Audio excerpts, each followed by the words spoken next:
ভেবেছিলাম একটা মাটির চুড়ি বানাবো, তাই সেই মতন কাজ করতেও শুরু করে দিয়েছিলাম। একটা পাতলা কার্ডবোর্ড টাইপের কাগজকে এইভাবে রোল করে চুড়ির মাপ নিয়ে ভালো করে সেলোটেপ দিয়ে মুড়িয়ে নিয়েছিলাম। শুধু বাইরে দিয়েই নয়, ভেতর দিয়েও সেলোটেপ দিয়েছিলাম যাতে জিনিসটা শক্তপোক্ত হয়।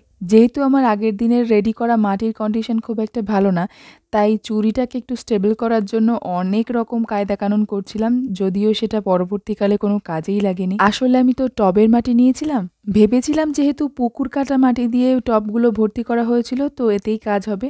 তবে তার সাথে যে আমি ড্রেনেজ সিস্টেম ঠিক করার জন্য বালি মিশিয়েছিলাম সেটার কথা আর মনে ছিল না। তো যাই হোক, ৫-৭ বার ট্রাই করার পরেও যখন চুড়িটা হলো না, তখন লাস্ট একবার ট্রাই করলাম শুধুমাত্র কাদামাটি দিয়ে, যে কোনো রকমভাবে যদি ওই জিনিসটা স্টেবল হয়ে যায়। আমি জাস্ট এটাকে পুড়িয়ে একবার দেখতে চাই যে জিনিসটা কতটা শক্তপোক্ত হয়, পড়া যায় নাকি ভেঙে যায়, এইটুকু দেখবো বলেই এতখানি চেষ্টা করছিলাম। মাটির হাড় আর কানের দুলটা কোনো রকমে হলেও চুড়িটা কোনোভাবেই হচ্ছিল না। একদিকে ঠিক করছিলাম তো আরেক দিকে ফেটে যাচ্ছিল।